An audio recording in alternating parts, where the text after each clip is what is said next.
नमस्कार। सवाल र जवाफको साझा थलो हाम्रो पालिका हाम्रो सरोकारमा स्वागत छ। म राजन गाउँले। आज हामी हरिहरपुर गढी गाउँपालिका वडा नम्बर 8 को यो पानतलेमा यो कार्यक्रम छायाङ्कन गरिरहेका छौँ। आजको हाम्रो कार्यक्रममा विश्व महामारीको रूपमा फैलिएको कोरोना भाइरस र यसको संक्रमण नेपालमा पनि उत्तिकै फैलिएको छ र हरिहरपुर गढी गाउँपालिका पनि यति बेला यो कोरोना भाइरसको त्रासबाट टाढा रहेको छैन।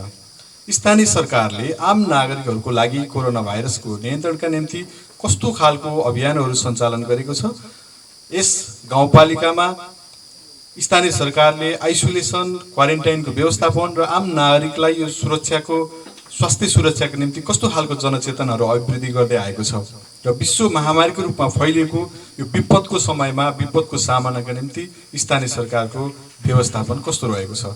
यी सँगसँगै लकडाउनले हरिहरपुर गढी गाउँपालिकाका विकास निर्माणमा थुप्रै समस्याहरू सिर्जना गरेको छ। यहाँको शिक्षा क्षेत्र, यहाँका विकासका पूर्वाधारहरू, यहाँका थुप्रै योजनाहरूको छनौट र यसलाई कार्यान्वयनमा असर पुर्याएको छ र आगामी वर्षको योजना छनौटको चरणमा पनि छौँ। यसर्थ हामी आजको छलफल र बहसमा लकडाउन पछाडि कोरोना भाइरसको त्रास नियन्त्रणका निम्ति स्थानीय सरकारले गरेका पहलका विषयमा विशेष केन्द्रित रहेर आगामी वर्षको योजना छनौट र यहाँको स्थानीय सरकारलाई तपाईँका सुझाव र सल्लाहसहित केन्द्रित रहेर यो छलफल सञ्चालन गर्दैछौँ। र आजको हाम्रो यो छलफलमा सहभागी हुनुहुन्न हरिहरपुर गढी गाउँपालिकाका अध्यक्ष कारसाङ लामा हुनुहुन्छ। म कार्यक्रममा हरिहरपुर गढी गाउँपालिका अध्यक्ष कारसाङ लामालाई हार्दिक स्वागत गर्न चाहन्छु। धन्यवाद। सबैलाई नमस्कार। यसैगरी आज हामी यो कार्यक्रम हरिहरपुर गढी गाउँपालिका वडा नम्बर 8, वडा नम्बर 7 र वडा नम्बर 6 को संयुक्त रूपमा सञ्चालन गरिरहेका छौँ र हाम्रो छलफलमा हुनुहुन्छ हरिहरपुर गढी गाउँपालिका वडा नम्बर 8 का वडा अध्यक्ष सार्कीमान तामाङ। म वडा नम्बर 8 का वडा अध्यक्षज्यूलाई पनि स्वागत गर्न चाहन्छु। धन्यवाद। यसैगरी यो कार्यक्रममा हामीसँग हुनुहुन्छ हरिहरपुर गढी गाउँपालिका वडा नम्बर 7 का वडा अध्यक्ष बालकृष्ण नेपाल। म बालकृष्ण नेपाललाई पनि कार्यक्रममा स्वागत गर्न चाहन्छु। धन्यवाद। र हामीसँग आज विशेष यो मौसममा आएको समस्याका कारण वडा नम्बर 6 का वडा अध्यक्ष आइतसिंह मोक्तान उपस्थित हुन सक्नु भएको छैन। उहाँको सहभागीहरू हुनुहुन्छ वडा नम्बर 6 बाट प्रतिनिधित्व गर्नुभएको छ। हामी उहाँहरूको विषयमा पनि कुराकानी गर्नेछौँ र वडा नम्बर 6 मा समग्र गाउँपालिकाकै अध्यक्ष कारसाङ लामा हुनुभएको हुनाले 6 नम्बर वडाका विषयमा पनि यहाँहरूले राख्नुभएको जिज्ञासालाई हामी मेटाउने प्रयत्न गर्नेछौँ। र हामीसँग कार्यक्रममा हुनुहुन्छ हरिहरपुर गढी गाउँपालिका गाउँ कार्यपालिका सदस्य सोममाया थिङ। म उहाँलाई पनि यो कार्यक्रममा हार्दिक स्वागत गर्न चाहन्छु। यसैगरी वडा नम्बर 8 का वडा सदस्य जङ्गबहादुर माझी हुनुहुन्छ। म जङ्गबहादुर माझीलाई पनि यो कार्यक्रममा स्वागत गर्न चाहन्छु। र हामीसँग हुनुहुन्छ हरिहरपुर गढी गाउँपालिका वडा नम्बर 8 नेपाल कम्युनिस्ट पार्टी नेकपाका इन्चार्ज तेजबहादुर नेपाल। उहाँलाई पनि म कार्यक्रममा स्वागत गर्न चाहन्छु। यसैगरी अध्यक्ष धनबहादुर पाखरिन, उहाँलाई पनि म स्वागत गर्न चाहन्छु। र नेपाली काङ्ग्रेस वडा नम्बर 8 हरिहरपुर गढी गाउँपालिकाका प्रतिनिधि हर्कबहादुर मोक्तान, उहाँलाई पनि म यो कार्यक्रममा स्वागत गर्न चाहन्छु। र आजको यो सवाल र जवाफमा तपाईँको महत्त्वपूर्ण सहभागिता जनाउनको निम्ति तपाईँसँग प्रत्यक्ष सहभागी भएर काम गर्दै आउनुभएको वडा नम्बर 8 का वडा सचिव राजकुमार उप्रेती, यसैगरी वडा नम्बर 7 का वडा सचिव प्रेमबहादुर राय छेत्री, वडा नम्बर 6 का वडा सचिव राकेश बैठा र वडा नम्बर 6 कै कम्प्युटर अपरेटर धनबहादुर मोक्तान हुनुहुन्छ। उहाँहरूलाई पनि म यो कार्यक्रममा स्वागत गर्न चाहन्छु।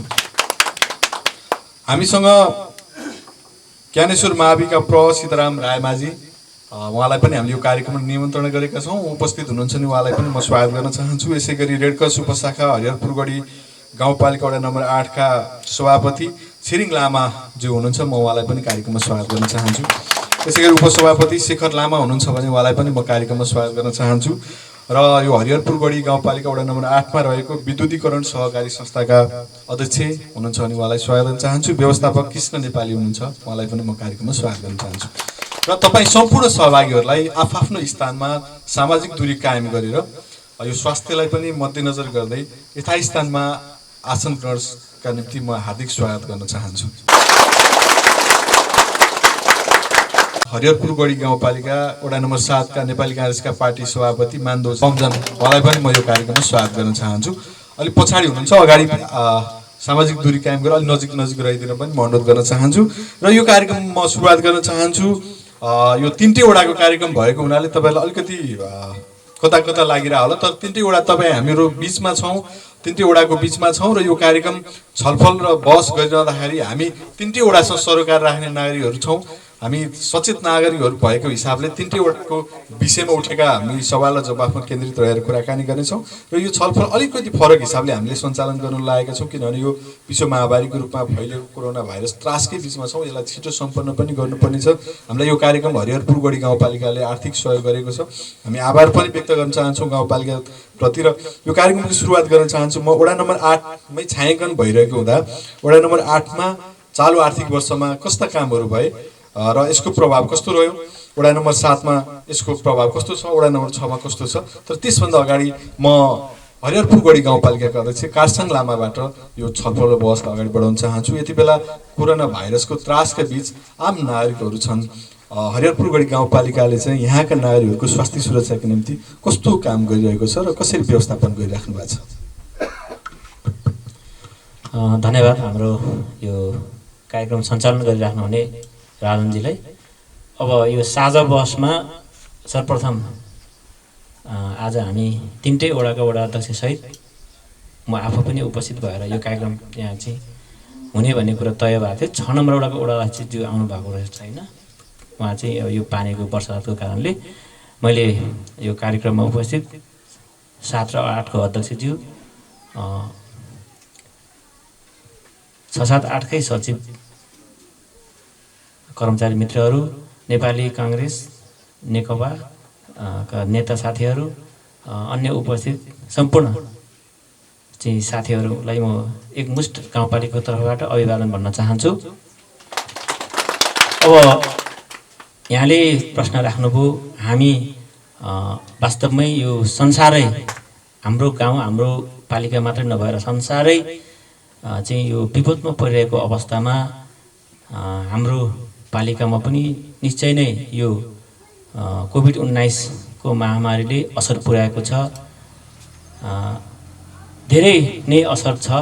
हुन त यहाँ हाम्रो पालिकामा सङ्क्रमित कुनै पनि अहिलेसम्म चाहिँ साथीहरू हुनुहुन्न, तर पनि यसलाई चाहिँ नियन्त्रणमा राख्न हाम्रो पालिकाले धेरै चाहिँ अब झन्झटहरू बेहोर्नु परेको अवस्थाहरू छ। अब सुरुमा हामीले यो कोभिड-19 को कारणले गर्दा हाम्रो त्रसित जनजीवनलाई चाहिँ अब हामीले कसरी चाहिँ अब शान्त रूपमा अलिकति आफ्नो पालिकाको चाहिँ जनसमुदाय साथीहरूलाई कसरी सुरक्षित राख्ने भन्ने हिसाबले हामीले हेल्प डेस्कहरू निर्माण गर्यौँ। सङ्क्रमित सङ्ख्या भएका साथीहरूले राख्नको निमित्त हामीले क्वारेन्टिनको व्यवस्थाहरू गर्यौँ। अहिले पनि हाम्रो क्वारेन्टिनमा 3 जना साथीहरू यहाँ हुनुहुन्छ। अस्ति भर्खरै 3 जनाले हामीले डिस्चार्ज पनि गरेँ। यो भेगको कुरा गर्छु म। उता पालिका अर्को ठाउँमा पनि यो मरिन पारी पनि छ हाम्रो क्वारेन्टाइन, त्यहाँबाट पनि हामीले 3 जनालाई PCR चेक गरेर पठाइदिइसकेको छ। अब यो बारेमा अब हामीले अझै पनि 2 ठाउँमा 5वटा नाका थियो, 5वटा नाकामा 3टा नाका बन्द गरेर 2टा नाकामा चाहिँ हाम्रो अझै पनि हेल्थ डेस्क छ। त्यहाँ चाहिँ हाम्रो सुरक्षाकर्मी लगायत हाम्रो स्वयंसेवक साथीहरूलाई त्यहाँ परिचालन गरेको छ। बाहिरबाट आउने साथीहरूले विशेष गरी निगरानी राख्न, कुन ठाउँबाट आएको सबै कुराहरू सोधपुछ गर्न। हुन त यो असार 1 गतेबाट बिस्तारै यो लकडाउनलाई खुला गरेको छ सरकारले, तर पनि अब छिमेकी पालिकाहरूमा छिमेकी जिल्लाहरूमा चाहिँ यो सङ्क्रमितको सङ्ख्या बढिरहेकोले हाम्रो पालिकाको जनसमुदाय साथीहरू पनि त्रसित छ। मैले अहिले धेरै समय लिनुभन्दा पनि म क्रमशः यो कुराहरू म राख्दै जानेछु। विकास निर्माणको कुराहरू पनि हाम्रो निकै प्रभाव परेको छ। यो कोभिड-19ले गर्दा, लकडाउनले गर्दा यो कुराहरू पनि म क्रमशः भन्दै जानेछु। हुन्छ अध्यक्षज्यू, हामी फेरि यो छलफल अगाडि बढाउनेछौँ, हजुरसँग फेरि हामी आउनेछौँ। र यस क्रममा म वडा नम्बर 8का वडा अध्यक्षज्यूलाई यो कोरोनाको त्रास कस्तो रहेको छ र वडाको हिसाबले चाहिँ कसरी हेर्नु भएको छ, वडाको विकास निर्माणमा कस्तो प्रभाव पर्यो यो लकडाउनले, वडा नम्बर 8का वडा अध्यक्षज्यूलाई म यो प्रश्न गर्न चाहन्छु। धन्यवाद। कोरोनाको विषयमा चाहिँ अब हाम्रो वडा नम्बर 8 को हिसाबले चाहिँ म के भन्न चाहन्छु भने जस्तै अब यो अहिलेको एकदम विश्वमै फैलेको महामारी कोभिड-19 कोरोना रोगले चाहिँ अब हामी सबैलाई अलिकति एकदमै त्रास जस्तो भएको हुनाले हामी सबैले के बुझ्नुपर्ने जस्तो लाग्छ भने हामी सबै अलिकति दूरी कायम गरेर सतर्क भएर एकदम आफैले जनचेतना सोच विचारहरू लिएर हिँड्नुपर्ने जस्तो लाग्छ। यसमा हामीले विकासकै विषयमा चाहिँ अब यसको कारणले केही चिजहरूमा कमी कमजोरी हुनसक्छ। जस्तै अब यो एलडिएसतिर यताउता चाहिँ हामी आफै पनि यसरी हिँडेर चाहिँ अब यहाँको गाउँले साथीहरूलाई हामीले यसरी बढी चाहिँ हिँड्नु अलि नमिल्ला कि भन्ने कुराहरू पनि राख्ने गरेका छन्। त्यो चाहिँ अब अलिकति उहाँहरूले नबुझेको पनि हुन सकिन्छ। अब त्यसरी अब धेरै पटक जाने त्यस्तो हुँदा हामीलाई नै अलि अप्ठ्यारो हुनसक्छ भनेर चाहिँ त्योहरू राख्दाखेरि उहाँहरू सक्षम आफैले बुझ्नुभयो भने अझ राम्रो हुन्छ कि जस्तो लाग्छ मलाई चाहिँ। यही हो, धन्यवाद। जस्तो वडा नम्बर 7 मा चाहिँ बालकृष्ण नेपालज्यू नागरिकहरू कतिको सचेत भएका छन्? गाउँपालिका अध्यक्षले अघि भन्नुभयो यो विश्व महामारीको रूपमा फैलिएको कोरोनाको त्रास हरिहरपुरगढी गाउँपालिकामा पनि उत्तिकै छ। हरिहरपुरगढी गाउँपालिकाले समग्र 5वटा छिमेकी जिल्लाको नाकालाई यति बेला नियन्त्रणमा लिएर त्यहाँबाट आवाजावत गर्ने व्यक्तिहरूलाई हेल्थ डेस्कमा राखेर स्वास्थ्य परीक्षण गर्ने र अनावश्यक व्यक्तिहरूको आवाजावत रोक्ने काम गरेका छौँ भन्नुभएको छ। वडा नम्बर 7 मा चाहिँ यसको प्रभाव कस्तो रह्यो? वडा नम्बर 7 का नागरिकहरू चाहिँ कतिको त्रसित अवस्थामा छन्? धन्यवाद राजनजी। वास्तवमा यो कोभिड-19 यो कोरोनाको त्रास चाहिँ अलि बढी मेरो वडामा परेको हो कि किनभने यो 7 नम्बर र 8 नम्बर वडाको यो 7 र 8 को चाहिँ दुईटै वडाको मेन नाका चाहिँ 7 नम्बर वडाको गाउँमा पर्छ र अलि बढी मान्छेको चाहिँ आवाज जावत हुने ठाउँ पनि भएको हुनाले त्रसित हुनु स्वाभाविक हो। र अन्य नाकाहरू पनि सबैभन्दा बढी नाका तराईसँग जोडेको नाकाहरू वडा नम्बर 7 मै पर्ने भएकोले त्यस क्षेत्रका मान्छेहरूलाई यो चाहिँ कस्तो हुँदो छैन अटोमेटिक के अब अहिले चाहिँ सुरुमा त त्यो कुरालाई बुझाउन गाह्रो भएकै हो, तर अहिले पछिल्लोचोटि आएर हामीभन्दा पनि गाउँलेहरू सचेत भएको हामीले पाएका छौँ। कसरी भन्नुहुन्छ भने एउटा गाउँमा कोही मान्छे छिरिहाल्यो भने अटोमेटिक गाउँबाट यो मान्छे चाहिँ यहाँ छिर्यो है नयाँ मान्छे भनेर एउटा सूचना प्रवाह हुने दिने चाहिँ त्यस्तो अवस्था अहिले भएको छ। त्रसित छन् तर त्यसलाई अब क्रमिक रूपमा मान्छेले चाहिँ बानी पार्ने अब चाहिँ सुरुमा हामी आफैलाई नै काहिल लागेको थियो के हुने हो मरिन्छ कि क्या जस्तो लागेको थियो। क्रमिक रूपमा यो 3 महिना 4 महिनापछि अब आज कोरोना सामान्य हो, सामाजिक दूरी कायम गरेर बस्दा धेरै जनसम्पर्कमा नजाँदाखेरि केही हुँदैन यसलाई लागिहाले पनि ठिक ढङ्गले उपचार गर्दा बिस हुने रहेछ भन्ने एउटामा पुगेका छौँ।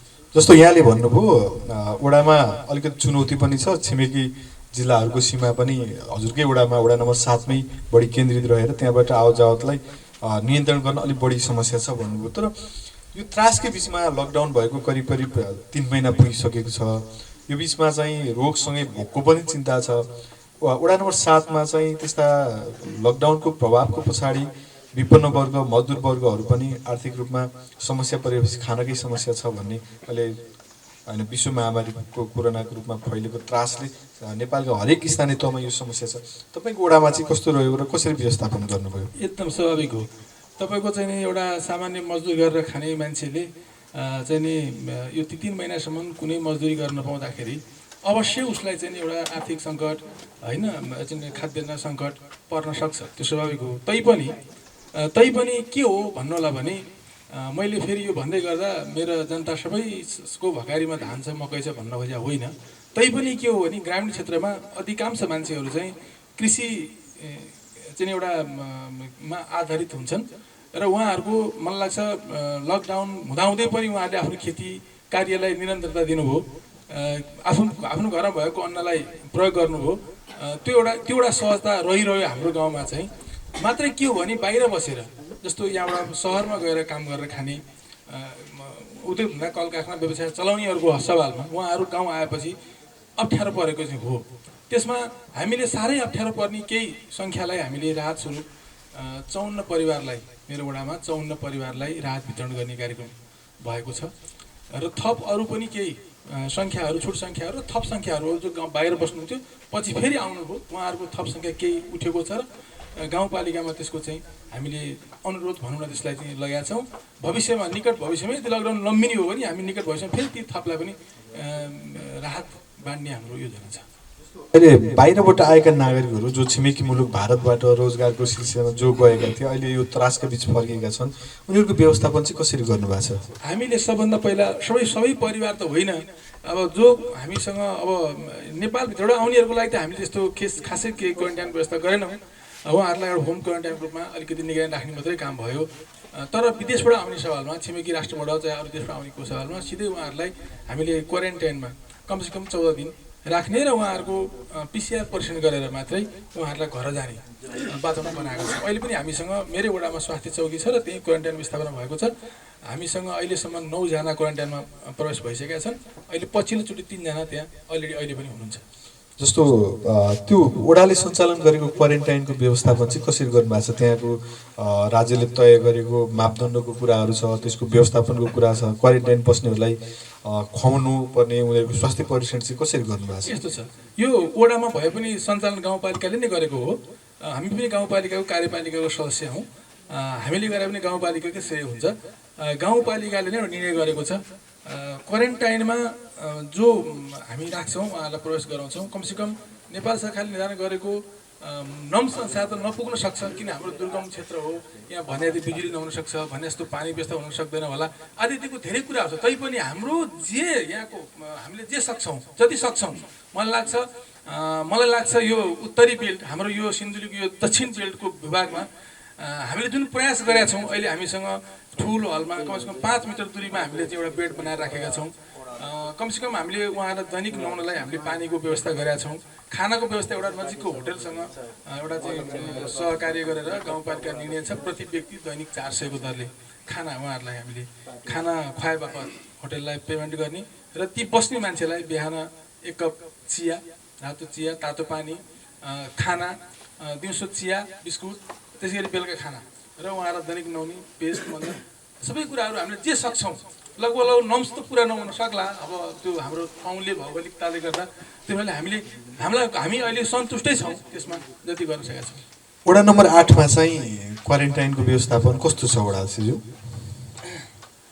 वडा नम्बर 8 मा चाहिँ तपाईँको यो हामी जमुने स्कुलको लागि यहाँ जस्तै यहाँको स्वास्थ्य चौकी त्यो ठुलो बिल्डिङमा लगभग 50 जनासम्मको चाहिँ त्यहाँ व्यवस्था गरेछ। त्यसमा केही गरी आँटेन भने हामीले तल जमुने स्कुलमा चाहिँ हामीले त्यहाँ पनि लगभग 40 जनासम्मलाई चाहिँ केही गरी त्यस्तो समस्या आयो भने हामीले तयारी नै अवस्थामा राखेको छ। अहिले वडा नम्बर 8 मा चाहिँ राहत वितरण गर्नुभयो कि भएन, अथवा यहाँको विपन्न मजदुर वर्गहरूको अवस्था कस्तो छ अहिले? मजदुर वर्गहरूको अवस्था चाहिँ तपाईँको यहाँ पनि त्यस्तै हो। अब यसपालिको उसमा धेरै जस्तो यता इत्रभट्टदेखि त्यस्तै उतातिरबाट आउने साथीहरू चाहिँ अलि बढी नै थियो। अब पहिले हामीले चाहिँ अब तपाईँको यो 68 जनालाई चाहिँ अब रात बाँडिसकेको थियो। त्यो पछाडि उहाँहरू थप आइसके पछाडि पछि बाँड्ने क्रममा चाहिँ अलि हामीले त्यति बाँड्नु नसक्ने अवस्था थियो। त्यो जुन पहिले लिस्ट टिपिसके पछाडि त्यसलाई हामीले जुन टिपेको थियो त्यो दियो। पछि थपको लागि चाहिँ हामीले फेरि अब दोहोऱ्याएर बाँड्ने क्रममा चाहिँ अब दिने भनेर गाउँपालिका त्यो लिस्ट चाहिँ गाउँपालिकामा बुझाएको छ। हामी यो छलफल र बहसमा छौँ र यो लकडाउनको प्रभावका विषयमा कुराकानी गरिरहेछौँ। लकडाउनको विषयमा कुराकानी गरिरहँदाखेरि स्थानीय सरकारले वडा तहबाट आम नागरिकको स्वास्थ्य सुरक्षाका निम्ति स्थानीय तहमा मास्क वितरण, सेनिटाइज वितरण, हात धुनका निम्ति साबुन वितरण लगायत राहत वितरणको काम पनि गर्दै आएको छ। तर विकास निर्माणको काममा पनि यसले ठुलो असर पारेको छ। वडा नम्बर 8 मा चाहिँ विकास निर्माणको अवस्था कस्तो रह्यो, यो संक्षिप्तमा जानकारी गराइदिनु हुन म वडा सचिव राजकुमार उप्रेतीज्यूलाई अनुरोध गर्दछु। लकडाउन पछाडि वडाको विकास निर्माण कस्तो प्रभाव परेको छ, कति योजना पुरा भए, कति भएनन्, अधुरा योजना कस्तो रहेको छ, यसलाई सम्पन्न गर्न कसरी काम गरिराख्नु भएको छ? हस् त धन्यवाद राजन सरलाई। हाम्रो अब 76-77मा वडाले छनौट गरी गाउँपालिका मार्फत पास भएका योजनाहरू जम्मा 51वटा थिए। त्यसमध्ये हाम्रो आजको मितिसम्ममा सम्पन्न भएका योजनाहरू 34वटा छन्। 34वटा सम्पन्न भइसकेका छन् भने केही योजनाहरू सम्झौता भएर बसेको छ, काम चाहिँ सुरुवात भएन यो कोभिड-19 को कारणले। हामीसित अब सम्झौता हुन बाँकी योजनाहरू चाहिँ 17वटा रहेको छ सर। कतिपय योजनाहरू लकडाउन पछाडि प्रभाव पर्यो होला, ती योजनाहरू कार्यान्वयनको लागि चाहिँ कसरी काम गर्नुभएको छ? सामाजिक दूरी कायम गर्ने यो बिचमा 2 महिना त झन्डै सबै कामहरू रोकियो होला, के छ समस्या चाहिँ? मेन कुरो निर्माणका सामग्रीहरू 2 नम्बर प्रदेशको सर्लाहीबाट ल्याउनु पर्ने भएको हुँदा सिमेन्टी रड जस्ता आयातमा चाहिँ लकडाउनका कारणले नाका चाहिँ सिल गरेको थियो। त्यो कारणले ल्याउनलाई उपलब्धता गराउनलाई अलिक सम्भावना भएन। त्यसैले गर्दा अहिले पछिल्लो चरण आएर सामाजिक दूरी कायम गर्दै हाम्रो विकास निर्माण कामहरू चाहिँ सञ्चालन भइरहेका छन्, गरिरहेका छौँ। बडाल्छेज्यू, सचिवज्यूले अहिले भन्नुभयो केही योजनाहरू प्रभावित भएका छन् जसले गर्दाखेरि लकडाउनको कारण निर्माण सामग्रीहरू ल्याउन सकिएन, मजदुरहरूको अभाव भयो, मजदुरहरूलाई प्रयोग गर्न सक्ने अवस्था पनि थिएन लकडाउनको समयमा, सुरक्षा अपनाउनु पर्ने स्थिति थियो। यस्ता योजनाहरू अब आगामी वर्ष चाहिँ कसरी काम गर्नुहुन्छ होइन? यो वर्ष अधुरा रहेका कामलाई पनि आगामी वर्ष समावेश गर्नु पर्ला, यसले प्रभाव चाहिँ कस्तो पार्ला वडामा? अब मलाई चाहिँ के लागेको छैन, अबको उसमा चाहिँ गाउँपालिका अहिले अध्यक्षज्यू पनि हुनुहुन्छ। अब हाम्रो यो 6-7-8 को वडालाई चाहिँ छुट्टै एउटा प्राविधिक चाहिँ पहिले नै अब यतापट्टिको लागि चाहिँ उहाँले उ गरिदिनु भयो भने अझ राम्रो हुन्छ जस्तो लाग्छ मलाई। हाम्रो यहाँ अलिकति ढिलो हुनुको कारण भनेको गाउँपालिकामा जम्मा 2 जना मात्रै प्राविधिक छ, उहाँले सबै ठाउँमा अलिक नभ्याउने भएको कारणले पनि अलिकति ढिलो हुनु गएको हो हाम्रो योजनाहरू। हुनु त अब उहाँहरू पनि 2 जना मात्रै हुनुहुन्छ, त्यो कारणले अब हामीले पटक अब माग गर्दा नि उहाँले नभ्याउने अवस्था आएको हुनाले अलि काम ढिलो नै भएको हो सर। यसपछि हामी वडा नम्बर 7 तर्फ जान चाहन्छौँ। वडा नम्बर 7 मा चाहिँ लकडाउन पछाडि विकास निर्माणको कामहरूमा कस्तो असर गर्यो र यो लकडाउन पछाडि सामाजिक दूरी कायम गरेर पनि सङ्घीय सरकारले स्थानीय स्तरमा रहेका योजनाहरूलाई कार्यान्वयन गर्न, राष्ट्रिय गौरवको र महत्त्वपूर्ण योजनाहरूलाई सञ्चालन गर्नु भनेको छ। वडामा चाहिँ के भयो, कसरी काम गर्नुभएको छ? वडा नम्बर 7 का वडा सचिव प्रेमबहादुर राय छेत्रीज्यूलाई म अनुरोध गर्न चाहन्छु। धन्यवाद। यो 76-77 आवाज 76-77 मा चाहिँ यस हाम्रो वार्ड नम्बर 7 मा चाहिँ सञ्चालित योजनाहरू लकडाउन अगाडि चाहिँ जुन जति सम्झौता भएका सबै चाहिँ अब लगभग 22 एउटा योजनाहरू चाहिँ सम्पन्न भइसकेका छन् र केही योजनाहरू सम्पन्न हुने चरणमा चलिरहेको छ र बाँकी सम्झौता हुनलाई बाँकी रहेका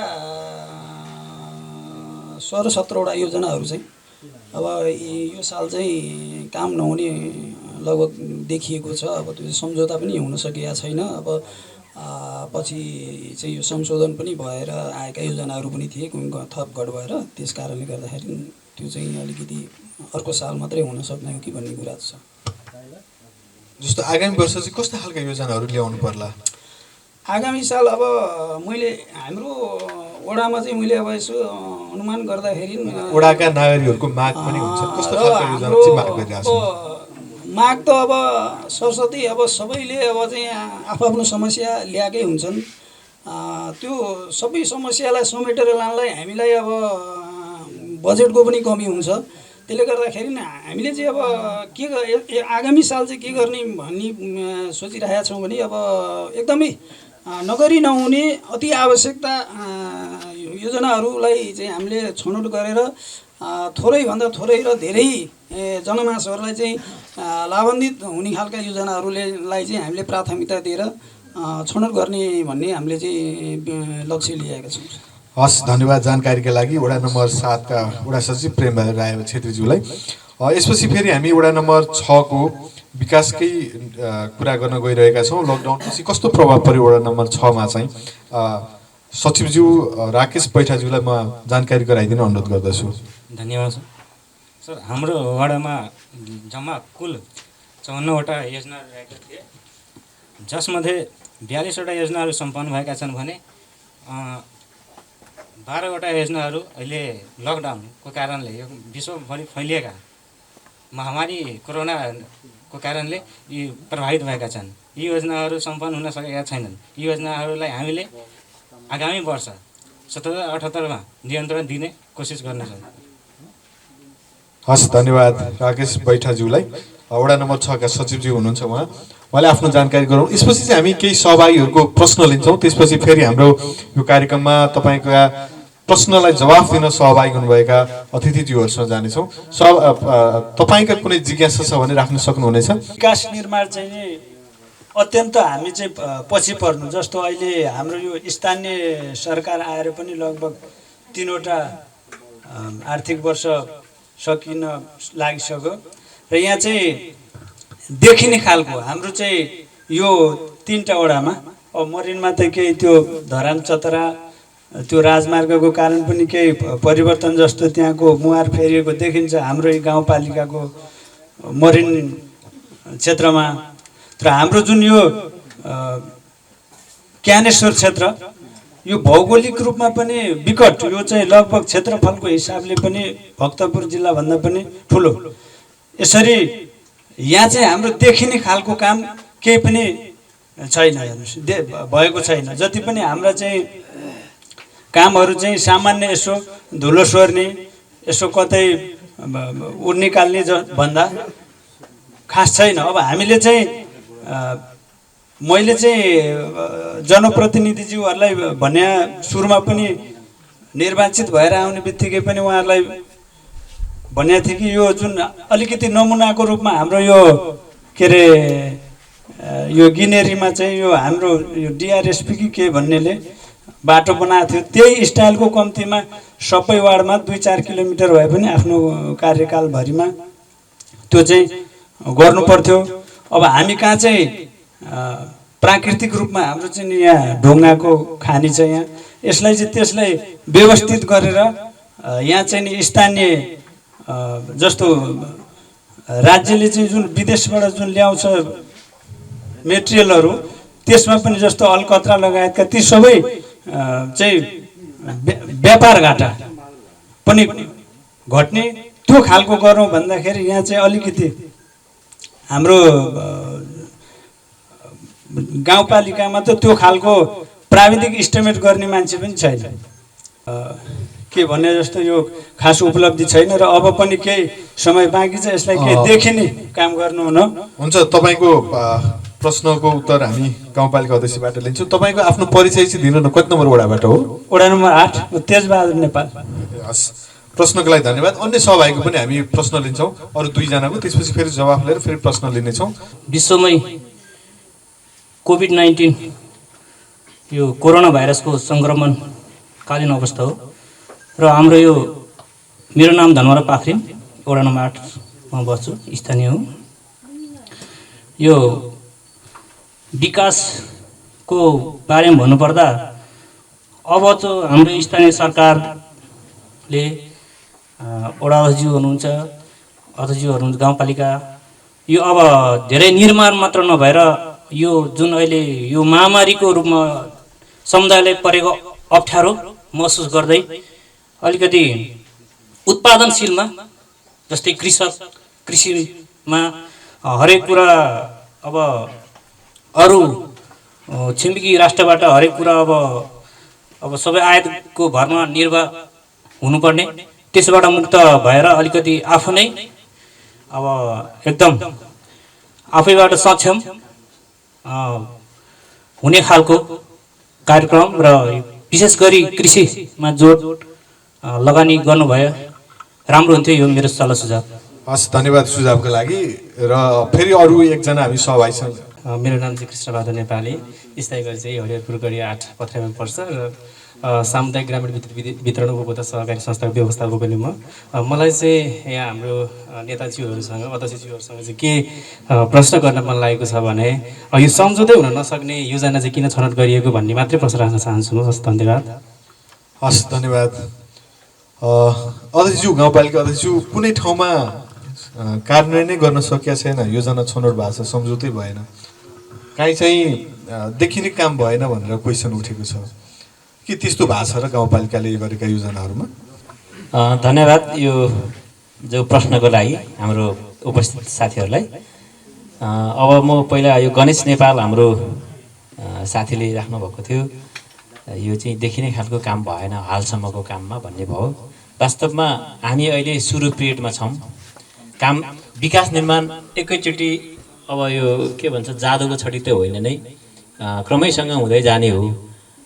काम चाहिँ अब नभएको भन्ने खालको जस्तो कुरा छ। देख्ने काम हाम्रो समस्या धेरै, गर्नुपर्ने धेरै, हामीसँग फेरि काम गर्ने चिज चाहिँ कम, त्यसले गर्दा पनि समस्या चाहिँ सिर्जना भएको हो र यहाँहरूले चाहिँ अब भन्नु स्वाभाविक पनि छ। वास्तवमा यो साथीहरूले म जानकारी गर्छु, उहाँले राम्रो प्रश्न राख्नु भएको छ, जिज्ञासा राख्नु स्वाभाविक छ। प्राविधिक पनि हामीसँग अलिक कमै, के अरे दक्ष चाहिँ प्राविधिक नभएको भन्ने चाहिँ होइन, अब प्राविधिक चाहिँ कमै थियो हामीसँग। यो चाहिँ कर्मचारी व्यवस्थापनको पाटोमा अलि अब हामीले मात्रै यहाँ चाहिँ अब भर्ना गर्ने कुरा थिएन, माथि चाहिँ अब सरकारले पठाउने क्रममा ढिलै भयो, झन् प्राविधिक कर्मचारी झन् ढिलो आयो। अहिले चाहिँ हामीसँग लगभग प्राविधिक कर्मचारीहरू आइसक्नु भएको छ, इन्जिनियरदेखि अब ओभरसेयरदेखि ओभरसेयर साथीहरू चाहिँ आइसक्नु भएको छ। अब हाम्रो विकास निर्माणको काममा गति लिन्छन् जस्तो मलाई लाग्छ र हामीलाई अप्ठ्यारो तिमीहरूले चाहिँ यसरी प्राविधिकहरू आफू खुसी भर्ना गर्न पाइँदैन भन्ने खालको कुरा पनि माथिबाट आएको हुनाले हामीलाई अलि अप्ठ्यारो परेको हो। अब यो देखिने खालका स्थानीय मेटेरियललाई चाहिँ प्रयोग गरेर निर्माणको कामहरू गर्नुपर्छ भन्ने कुरामा चाहिँ वास्तवमा अब हामीले गरेको नै त्यो हो। बाहिरबाट ल्याउने त सिमेन्टहरू रडहरू मात्रै हुन्छ, तर गर्ने त हाम्रो यी स्थानीय मेटेरियलबाट नै हो, नदेखिने भन्ने कुरा पनि छैन। अब हामीले 6, 7, 8को सडक हाम्रो निर्माणाधीन अवस्था छ। अहिले नै त्यहाँ चाहिँ अब झट्टै अब ट्र्याक ओपन भइसकेको छ, ठाउँ ठाउँमा हामीले नालाको व्यवस्थापन गर्दैछन्, कल्भर्टको व्यवस्थापन गर्दैछ। अहिले चाहिँ त्यहाँ हामीले चाहिँ युज गर्न सकिरहेको अवस्था नभएर चाहिँ नदेखेको हुनसक्छ। अब हामीले खोलाको बाटो प्रयोग गर्छौँ। यता हरिण क्यानेश्वर जाने सडकको अधिकांश भागहरू पनि हामीले निर्माण गरिसकेको अवस्थाहरू छ, त्यो पनि अब हाम्रै चाहिँ बजेट हुन्। अब ठ्याक्कै देखिने भन्दा पनि अब काम गर्दै जाँदा अब केही वर्ष पछाडि अलिकति आउँछ, ओहो भएछ भन्ने कुराहरू चाहिँ हुन्छ नै। अहिले चाहिँ अब यस्तै छ, बाल्लोमा पानी हालेको जस्तै छ। अब मैले अघि पनि भने विकास बिस्तारै हुने हो, बिस्तारै गर्दै जाने हो, क्रमैबद्ध रूपमा जाने हो। चाहिँ अध्यक्ष जस्तो यहाँलाई म अलिकति जोड्न चाहेँ, यो करिब 20 वर्षपछि भएको गणतन्त्र र संविधानले व्यवस्था गरेको सङ्घीय व्यवस्था अनुसारको पहिलो निर्वाचनमा पनि हुनुहुन्छ, पहिलो निर्वाचित जनप्रतिनिधि पनि हुनुहुन्छ। कतिपय समय त स्थानीय सरकारले बनाउनु पर्ने विधि कार्यविधि ऐन नियमहरूको कारण पनि धेरै कामहरू हुन सकेनन्। अर्को कुरो भौगोलिक विकटताका कारण पनि सोचे अनुसारको विकास हुन सकेको छैन, यो यथार्थ छ। मदन भण्डारी राजमार्ग निर्माणले पनि हरिहरपुर गढीको विकासको लागि एउटा कोसेढुङ्गा साबित गरेको छ।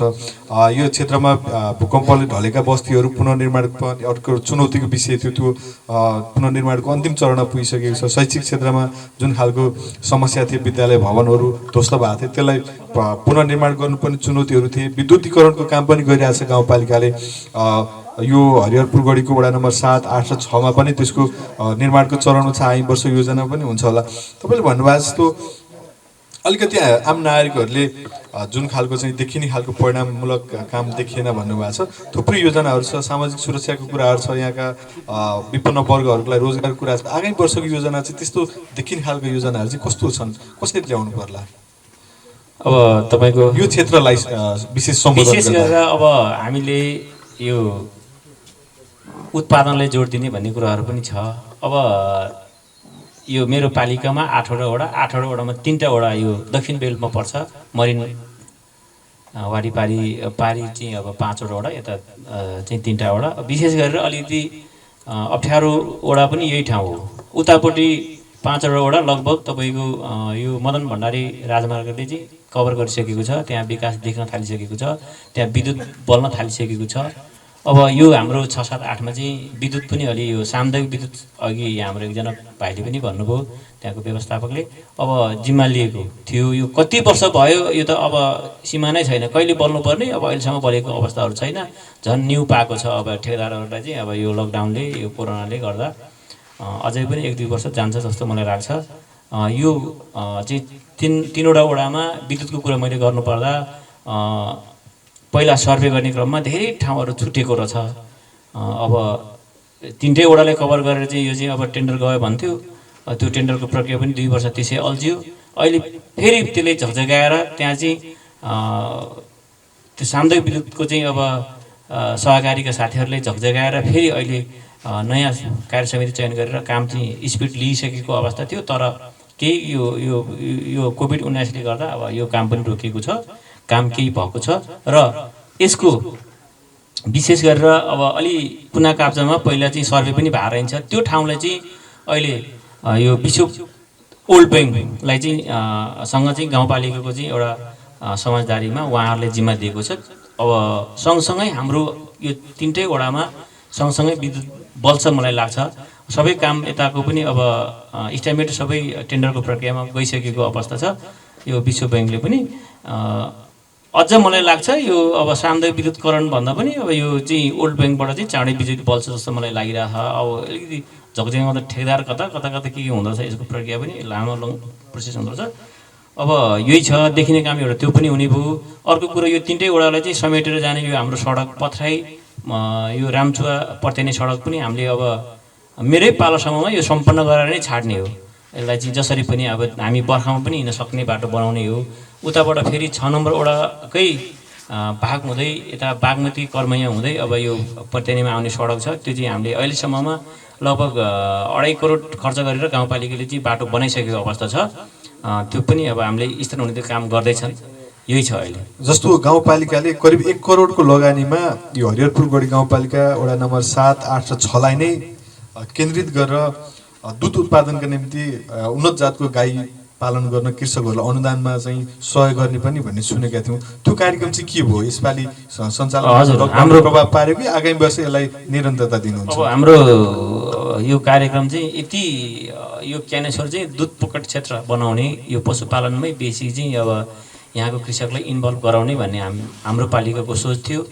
त्यो अनुसार हामीले कम्तीमा 100वटा गाई यो 76-77मा हामीले चाहिँ वितरण गरे नमनको लागि भन्ने सोच थियो।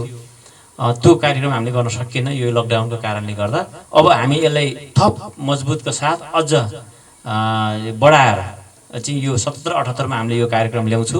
म यो कुराहरू यहाँ उपस्थित सबै साथीहरूले जानकारी पनि गर्न चाहन्छु। अब यो ठाउँमा वास्तवमा यो चाहिँ अब दुध उत्पादन गरेर हामीले बाहिर बेचबिखन गर्न सक्यो भने हाम्रो चाहिँ अब सडक सञ्जालहरू जोड्दैछन्, हाम्रो कृषि सडकहरू बनिरहेको अवस्था छ। यो भइसकेपछि हामीलाई पक्कै पनि हाम्रो दुध चाहिँ बेच्नलाई हामीलाई त्यति अप्ठ्यारो हुँदैन जस्तो लाग्छ, किन त हामीलाई हेटौँडा नजिकै पर्छ। अब तराईका चाहिँ सहरहरू नजिकै छन्, त्यसले गर्दा हामीलाई सजिलो हुन्छ। हाम्रो कृषकहरूले कम्तीमा घरमा एउटा घरमा चाहिँ 2-3टा चाहिँ दुना चाहिँ अब गाई भैँसी अथवा गाई वा भैँसी हामीले चाहिँ अब पाल्न सक्ने हामीसँग चाहिँ घाँसहरू प्रशस्त छ, पाखा पखेरहरू हाम्रो खाली जग्गा टन्नै छ।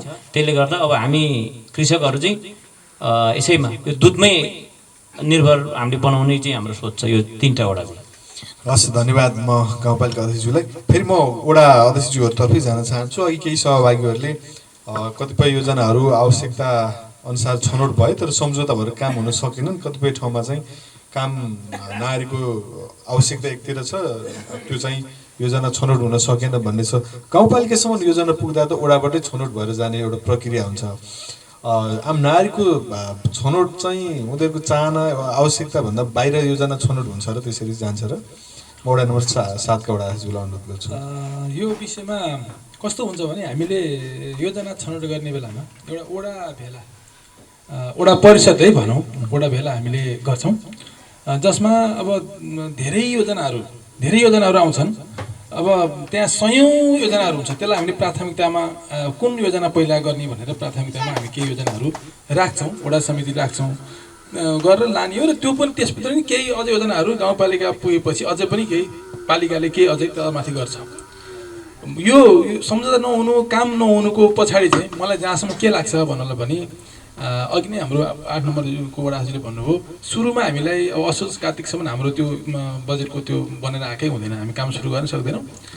त्यसपछि हामीसँग दुईवटा प्राविधिक हुँदैन, हामी त्यो काम गर्न 3-4 महिना भाग्छ हाम्रो त्यो सम्झौता गर्ने समय नै। जहिले पनि सम्झौता हुने र काम हुने भनेको फागुनदेखि लिएर जेठसम्म हुने हो अधिकांश भूभागमा। अनि यसपालि चाहिँ त्यो यो लकडाउनको कारणले पनि काम हुन सकेन। अब अनावश्यक योजना त खास कुनै पनि छैन, सबै महत्त्व पुगेका सबै चाहिँ आवश्यक योजनाहरू छनिएको हुन्छ, सबै जनताले सबै चाहिँ मान्छेले मागेको योजनाहरू छ। वास्तवमा मैले यो वर्ष चाहिँ अहिले हामी रोगले आक्रान्त भएको अवस्थामा यसपालिको बजेट चाहिँ अलि बढी हामी रोगसँग लड्ने अथवा स्वास्थ्य क्षेत्रलाई अलि बढी चाहिँ बनाउने भन्ने योजना छ। अस्ति हाम्रो एउटा मिटिङ पनि भयो जसमा 8 नम्बरको दासज्यू पनि हामी सँगै 7 र 8 को हामी सँगसँगै काम गर्छौँ। उहाँ पनि हाम्रो यो स्वास्थ्य चौकीको हामी समितिमा छौँ र यसपालि चाहिँ कमसेकम यो स्वास्थ्य चौकीलाई कमसेकम अब ल्याब सहितको एउटा चाहिँ हस्पिटल जस्तो बनाउने, त्यसको लागि हाम्रो जे पर्छ हामी वडामा आएको बजेटलाई त्यहाँ परिणत गरेर गर्न जाने, अध्यक्षलाई अनुरोध गर्ने, पालिकामा अनुरोध गर्ने भनेर निर्णय पनि गरेका छौँ। र अर्को अघि तेजवर भाइले भने जस्तै देखिने काम वास्तवमै भएन। हामीले सपना धेरै बुन्यौँ सुरुमा। म कार्यपालिका सदस्य हुनाले कार्यपालिकामा भएका सबै घटनाहरू मलाई अनुभव छ। हामीले कार्यपालिकामा धेरै सपनाहरू बुन्यौँ, हामीले ठुल्ठुला चाहिँ डिपिआरहरू तयार गऱ्यौँ। यो गर्न सकिन्छ कि समुन्नत हरियोपुर गढी बनाउने, यतातिर गढीको डाँडा, यतातिर कुण्डको पोखरी, यता चाहिँ होमस्टे, हाम्रो थुप्रै सपनाहरू हामीले बुन्यौँ। तर हाम्रो भौगोलिक विकटता केही कारणले हो हामीले अहिले सुरु चरणमा अब अघि सरले भने जस्तो सुरुमा ऐन कानुन बनाउँदै हैरान भयो 1 वर्ष, हामीलाई अत्तो-पत्तै भएन, कताबाट सुरु गर्ने, के गरी सुरु गर्ने, उता ऐन छैन, कता कार्यविधि छैन भन्दा भन्दै बित्यो। त्यसपछि अलिकति सुरु लागेको अवस्थामा यी विविध कुराहरूले हामीलाई रोकेको छ। तर अब आउने समय यो लकडाउनकै बिचमा पनि हामी केही गर्न सक्छौँ भन्ने हामीले महसुस गरेका छौँ। यसपालि आउने योजनामा अध्यक्षलाई मैले यही अनुरोध गरेँ, एकदमै यो मूल नाका हरिण क्यानेश्वर बाटोलाई दिगो बनाउनलाई जुनसुकै चुनौती बोक्नलाई तयार हुनु पर्यो, मेरो अनुरोध छ। हामी पनि राम्रै बजेट बनाएर यसमा ल्याउने चाहिँ एउटा प्रतियोगिता गर्छु। र यो बाटोलाई एउटा पहिलो, दोस्रो हाम्रो कुण्ड जुन ऐतिहासिक थलो छ त्यसलाई कमसेकम केही न केही यसपालि सुरु गर्नुपर्छ। गत वर्ष पनि हाम्रो बजेट विनियोजन भएको थियो, त्यहाँ बजेट थपिन्छ, कुनै एउटा चाहिँ उसले चाहिँ बजेट प्लस गरेर एकैसँगै गर्ने भनेर हामी रोक्यौँ। हाम्रो उपभोक्ता गठन भइसकेका थियो, सबै कुरो भइसक्दा पनि एउटा नयाँ के आयो, मैले त्यो कुन संस्था बिर्सेँ, चाहिँ थपिने पैसा थपिने भयो, पक्नुहोस् भन्ने कुरो अध्यक्षले गर्नुभएपछि रोक्यौँ। पछि लकडाउन भयो, काम गर्न सकिएन। र अन्य योजनाहरू कमसेकम हामी नलिनेन्द्र कामहरू गर्नुपर्ने बितेको कामहरू छ। शिक्षामा केही सुधार गर्नुपर्ने कुरा छ। अब हामी मसिनो टुक्री योजनाहरू जति यो वर्ष बाँकी बसेका छन् त्यसलाई त अब अर्को वर्ष लैजान्छौँ, हामी त्यसमा केही थपेर लैजान्छौँ। बाँकी म अहिले यहीँबाट मेरो वडा परिषद हुने कुरो थोरै मैले आफ्नो यहीँ पनि भन्न चाहेँ। कमसेकम यसपालि योजना थोरै बन्ने हो, जति बन्ने हो एकदम त्यसलाई राम्रो एउटा उदाहरण दिएँ अहिले भर्खरै, पत्राई एउटा भोर्लिनी चाहिँ भोर्लिनी तौरीदेखि लिएर पत्राई पुलसम्मको एउटा बाटो भन्ने छ, हजुरहरूले देख्नुहुनेछ। अहिले त्यहाँ हामीले गत वर्ष 66-67 को बजेटमा 7 लाख रुपियाँ विनियोजन गरेका थियौँ, गाउँपालिकाबाट प्राप्त भएको थियो। अहिले 26 लाखको काम सम्पन्न गरिसकेका छौँ हामीले। त्यो कति पर्सेन्ट जनसहभागिता भयो त्यसलाई अब मूल्याङ्कन गरौँ। हामी त्यस्तो खालको ठोस कामहरू बढी जनसहभागिता जुटाएर धेरै अब यहाँ विभिन्न सामुदायिक वनहरू छ हाम्रो। अहिले त अब पनि सिस्टममा पनि आउनु लाग्यो सामुदायिक वनहरूको चाहिँ अब कार्य चाहिँ योजनामै हाम्रो चाहिँ 35% चाहिँ खर्च चाहिँ गाउँपालिका समन्वय गरेर खर्च गर्नुपर्छ भन्ने अब त्यो अघिल्लो वर्ष त आउला। तर योभन्दा पछाडि गएका दिनहरूमा पनि हामीले चाहिँ सामुदायिक वनसँग हामी पहिले एग्री गरे, जसले 50% अथवा 25% जनसहभागिता दिन्छ त्यसलाई मात्रै हामी योजना दिने, त्यहाँ मात्रै काम गर्ने भनेर हामीले चाहिँ वडामै एउटा खालको हङ्गामै हामीले एउटा चाहिँ खडा गरेका थियौँ। त्यही फलस्वरूप केही न केही चाहिँ यसपालि हाम्रो जनसहभागिताको रकम चाहिँ अलिक बढी देखिएको छ मेरो वडामा। धन्यवाद। वडा नम्बर 8 का वडा अध्यक्षज्यू, अघि केही सहभागीहरूले क्वेसन गरिसक्नु भएको छ। कतिपय योजनाहरू छनौट गर्दा जनसकै स्थानीय नागरिकहरूले नै साना साना टुक्री योजनाहरू माग गर्ने, सामान्य 10-20 हजारको खानेपानीको लागि इनारको माग गर्ने अनि देखिने काम चाहिँ भएन भनेर विरोध गर्ने पनि चलन छ। तपाईँ वडा अध्यक्ष भएको हिसाबले तपाईँको नागरिकहरूको माग चाहिँ के ठुला योजनाहरू देखिने खालको योजना नआएका हुन् र अथवा गाउँपालिकासँग सम्बन्धित नभएको हो? आगामी वर्ष चाहिँ कस्ता योजनाहरूलाई प्राथमिकता गरेर लिएर जानुहुन्छ गाउँपालिकासम्म?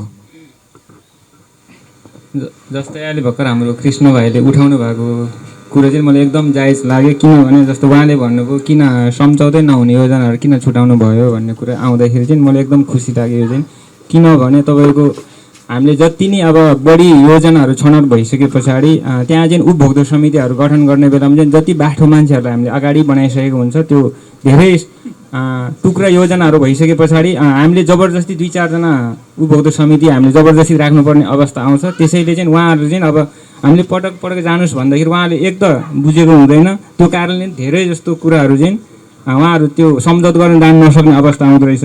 एक नम्बरमा त्यो हो। अब त्यो चाहिँ कुराले चाहिँ अब चाहिँ हामीले के गर्नुपर्ने रहेछ भन्ने चाहिँ बुझ्यो भने तपाईँको एकदम सीमित मात्रै योजनाहरू छानेर लानुपर्ने अवस्था चाहिँ अब देखिएछ। जस्तो ठोस खालका योजनाहरूलाई छनौट गर्ने जुन देखिने खालको योजना हुनु पर्यो र दीर्घकालीन पनि हुनु पर्यो। साना साना पैसाहरू साना साना योजनामा लगानी गर्दाखेरि त्यहाँ लगानी गइरहन्छ तर परिणाम देखिरहँदैन।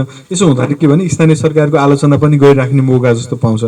त्यसकारण देखिने योजनाहरूलाई चाहिँ जो ठोस योजनाहरू जो अत्यावश्यक योजनाहरू छ त्यस्ता योजना छनौट गरेर लाने, जुन योजनाका लागि जनसहभागिता नै उत्तिकै जोडेर जाने नागरिकहरूको र कतिपय योजनाहरू चाहिँ प्रदेश सरकार र सङ्घीय सरकारसँग समन्वय गरेर जाने योजनाहरू पनि हुनसक्छ। अहिले थुप्रै कुराहरू हामीले यो छलफल र बहसमा उठाइसकेका छौँ। यस्ता योजनाहरूलाई चाहिँ कतिपय योजना सङ्घीय सरकार, कतिपय प्रदेश सरकार र स्थानीय सरकारसँग समन्वय गरेर गर्ने योजनाहरूलाई चाहिँ कसरी प्राथमिकीकरण गर्नुहुन्छ? अघि वडा नम्बर 7 का वडा अध्यक्षज्यूले भन्नुभयो यहाँको स्वास्थ्य चौकीलाई चाहिँ कम्तीमा ल्याब र टेक्निसियन सहितको व्यवस्थापन गरिदिनु भयो भने यस्ता महामारीको बेला थोरै भए पनि राहत पाइन सकिन्थ्यो भन्नुभएको छ। गाउँपालिका अध्यक्षज्यू आगामी वर्ष चाहिँ यस्ता यो नागरिकहरूका मागलाई कसरी सम्बोधन गर्नुहुन्छ? फेरि पनि यहाँहरूले प्रश्न राख्नु भएको छ। अब आगामी वर्षमा हामी पक्कै पनि देखिने काम गर्छौँ भन्ने मलाई लाग्छ। किन त अब हाम्रो विगतको केही अभ्यासले पनि हामीलाई यो ठाउँमा ल्याइसकेको अवस्था छ। हामीले चाहिँ पक्कै पनि पहिलाको कुराहरू हेर्नुपर्छ। पहिलाको कुराले हामीले समीक्षा राखेर अनि त्यसको नतिजा, त्यसको चाहिँ परिणाम कस्तो आउँछ त्यसले पनि हामीले पाठ सिकाएको अवस्था छ, जसले गर्दा हामी अब देखिने काम हामीले गर्नुपर्छ र उपस्थित सचेत जनसमुदायबाट पनि यो खालको चाहिँ सुझाव सल्लाह धेरै आएको छ र सहयोगको अपेक्षा पनि म राख्न चाहन्छु। धेरै समस्याको बावजुद अब अलिक ठुलो समस्याले हामीले प्राथमिकीकरण राखेर पक्कै पनि विकास निर्माणमा हामी अगाडि बढ्नुपर्छ। हाम्रो ठाउँमा अलि अप्ठ्यारो यो 3टा चाहिँ वडा तराईदेखि सर्लाहीदेखि हेऱ्यो भने यो क्यानेश्वरमा बस्ती छैन जस्तो लाग्छ। मरिनदेखि यो मदन भण्डारी यो राजमार्गदेखि हेऱ्यो भने यो गाउँ यहाँ छैन, यो क्यानखोला यहाँ छैन भन्ने जस्तो लाग्छ। सिन्धुलीमा पनि लगभग यो ठाउँको नाम कमै छ सुनेको। त्यसले गर्दा झाडी सुन्छ, पिपलमारी सुन्छ, गढी सुन्छ, क्यानेश्वर कमै सुन्छ, त्यो अवस्था छ। मेरो घर पनि सन्चौपस यता नै पर्छ। अब यतिखेर यो क्यानेश्वरको चाहिँ ठाउँलाई, गाउँलाई चाहिँ अलि राम्रो बनाउन सकियो भने अलि हुन्छ कि जस्तो मलाई पनि लागेको छ। हाम्रो 3टै वडा अध्यक्षज्यूहरू र मेरो पनि बेला बेलामा सल्लाह हुन्छ। अब हामीले यो के गरे हाम्रो पालन त अलिक गर्नुपर्छ। साथीहरूको माग धेरै छन् तर यसले कसरी समेटेर लाने भन्ने चाहिँ मैले सल्लाह पनि लिन्छु मेरो वडा अध्यक्ष साथीहरूसँग। पक्कै पनि अब हाम्रो एउटा सडक छ यहाँ चाहिँ यो हरिण क्यानेश्वर। अब यो सडकलाई चाहिँ हाम्रो मुख्य ठाउँमा परेको हुनाले, सेन्टरमा परेको हुनाले यसलाई व्यवस्थित गर्नुपर्छ भन्ने हो भने अहिले सर्लाहीसँग चाहिँ जोडिने सडक कतिवटा ठाउँबाट छ भने कौवा डाँडा एउटा, यो के भन्छ हाम्रो सानो कौवाबाट एउटा, अनि रागेचुरीबाट एउटा, हाम्रो यही क्यानेश्वरको एउटा भइगयो, केमन्जुलीबाट एउटा, अनि माथि क्यानसिरीबाट गर्दाखेरि तपाईँको 6-7वटा ठाउँबाट सर्लाही जाने बाटो छ। तर यस्तो भएर नै समस्या हुने हो कि सबैतिर राम्रो बनाउन सकिँदैन। अब हिउँदोभरि चाहिँ अब धुलो सोह्यो। अघि हाम्रो एकजना मित्रले भने जस्तै बर्खा लागेपछि फेरि आनन्द हुन्छ।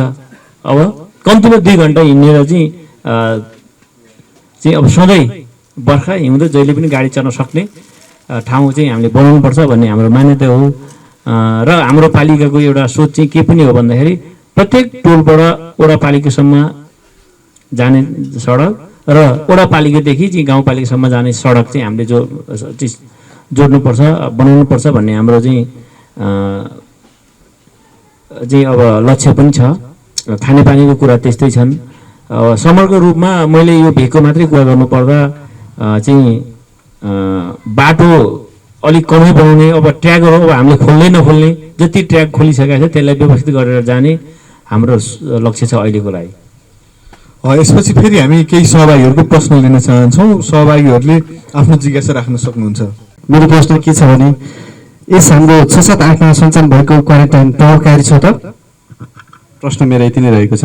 क्वारेन्टाइनको एउटा मापदण्ड छ। हरिहरपुर गढी गाउँपालिकाले पक्कै पनि सरकारी मापदण्ड पुरा गरेर काम गरिरहेछ। उहाँको भनाइलाई कसरी पुष्टि गर्नुहुन्छ?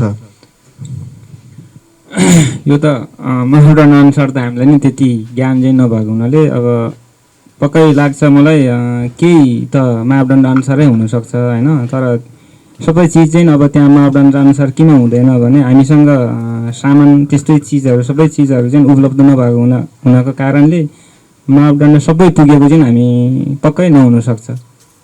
म गाउँपालिका अध्यक्षज्यूलाई यही प्रश्न राख्न चाहन्छु। गाउँपालिकामा क्वारेन्टाइनको अवस्था कस्तो छ र त्यस्ता सङ्क्रमितहरूको व्यवस्थापनका निम्ति गाउँपालिकाले कस्तो काम गरिरहेछ र वडा नम्बर 8 को क्वारेन्टाइन पनि हजुरले नजिकबाट हेर्नु भएको छ। यो उहाँको प्रश्न अनुसारको यो कतिको गुणस्तर छ अथवा यो मापदण्ड अनुसार छ कि छैन? अब यो सुरु चरणमै हामीले लागेको थियो। यो क्वारेन्टाइन निर्माण गर्नको लागि माथि जिल्ला प्रशासन यो जिल्ला विपदबाट चाहिँ अब हामीलाई निर्देशना आयो। जिल्ला विपद व्यवस्थापनको म पनि एउटा सदस्यको नाताले त्यहाँ हाम्रो छलफल पनि भयो। हामीले क्वारेन्टाइन त बनायो। अब दुई ठाउँमा अब भूगोल ठुलो छ, उताको यता यताको उता राख्नु पनि अप्ठ्यारो भनेर अब सुरुमा चाहिँ हामीले एउटा रतनपुर निमाविमा बनाउने र क्यानेश्वरको सामुदायिक भवनमा बनाउने भन्ने भयो। सोही अनुसार हामीले 6-6वटा बेड काठको फलामको मजाले बनाएर हस्पिटलको बेड जस्तै बनाएर त्यहाँ चाहिँ अब ओड्ने ओछ्याउनेदेखि लिएर सिरानीदेखि लिएर झुकदेखि जम्मै व्यवस्थापन मिलायो।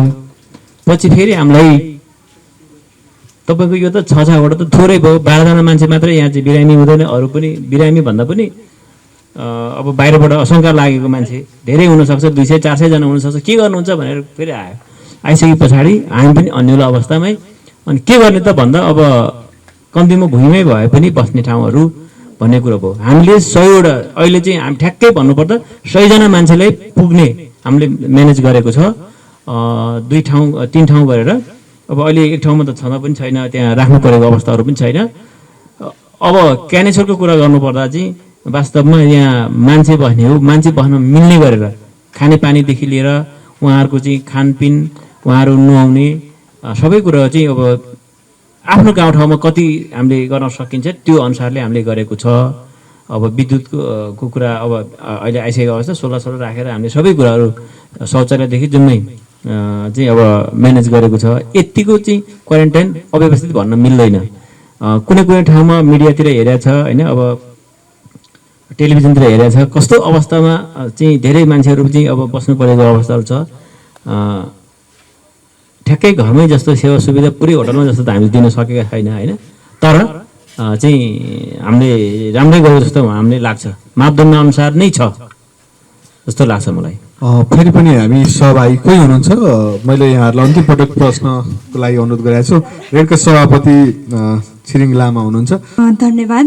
सबैभन्दा सुरुमा नमस्कार सबैजनालाई। म त कोभिड-19सँग योजना र जनसमुदाय साथसाथ चाहिँ कसरी जाने स्थानीय सरकारले चाहिँ अब यसको तयारी रहनुपर्ने अवस्था रहेको छ। अब अर्को एउटा समस्या पनि विकराल रूपमा बढ्दै पनि गएको छ। अहिले घरभरि छोराछोरी बुहारी नातानातिनी सबैजना थुप्रेको अवस्था छ। यसले गर्दाखेरि स्थानीय सरकारलाई पनि आफ्नो तर्फबाट आफ्नो जिम्मेवारी के हो त, एउटा असल नागरिकको रूपमा तपाईँ हामीले पनि आफ्नो ठाउँबाट यसलाई चाहिँ निर्वाह गर्नुपर्छ जस्तो लाग्छ मलाई।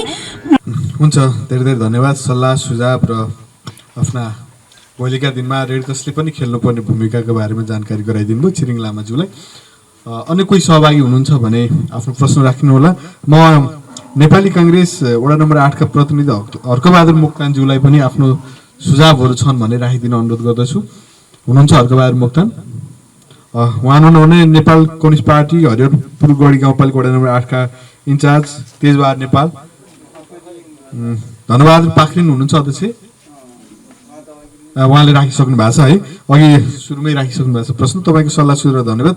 अब हामी चाहिँ यो कार्यक्रमलाई अलिक छोट्याउन चाहन्छौँ र उठेका प्रश्नहरूलाई सहित सम्बोधन गरेर आफ्नो सान्दर्भिक भनाइ जो आगामी वर्षको योजनाको छनौटका निम्ति, कोरोना भाइरस नियन्त्रणका निम्ति र आम नागरिकहरूको स्वास्थ्य, शिक्षा, रोजगार लगायतका सवालहरूमा वडाले स्थानीय सरकार जो गाउँपालिकाको प्रमुख हुनुहुन्छ, उपप्रमुख हुनुहुन्छ, उहाँहरूसम्म लाने योजनाहरू छनौट र कार्यान्वयनको अवस्थालाई कसरी आफ्नो कामहरू अगाडि बढाउनुहुन्छ यो विषयमा राखिदिनु हुनुको निम्ति म वडा नम्बर 8 का वडा अध्यक्ष सार्कीमान तामाङज्यूलाई अनुरोध गर्दछु। अबको दिनहरूमा चाहिँ हामीले सकेसम्म एकदमै योजनाहरू छनौट गर्ने क्रममा चाहिँ अलिकति सोच विचार गरेर नै गर्नुपर्ने रहेछ भनेर चाहिँ केही अब सिक्नु पायो।